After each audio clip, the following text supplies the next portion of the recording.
Krásný dobrý den, vítám vás jen kousek za hranicí Prahy, v obci Škvorec, kde mám pro vás tento kompletně zrekonstruovaný dům o dispozici 5+1 a výměře 163 m². V přízemí je hlavní dominantou domu obývací pokoj spojený s nadstandardní plně vybavenou kuchyní. Dále v přízemí naleznete dva další pokoje, předsíň s chodbou a velmi prostornou koupelnu s toaletou, kde byla použitá moderní dlažba v kombinaci s kamenickými rohy. V druhém nadzemním podlaží naleznete dva velké pokoje s přiznanými trámy a s atypickými stropy s dalšími úložnými prostory. A také koupelnu se sprchovým koutem a WC.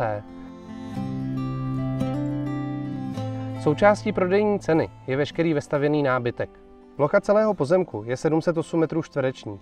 Na zahradě naleznete kryté posezení spojené s dětskou prolézačkou, zahradní domek, který lze používat jako garáž.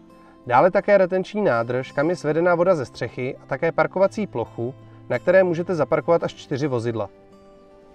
Pokud vlastníte nebo plánujete koupi elektromobilu, jistě oceníte přípravu na Wallbox. Minutu od domu je zastávka autobusu, který je navazujícím spojením linky S1 do Prahy a za 39 minut jste tak v centru Prahy.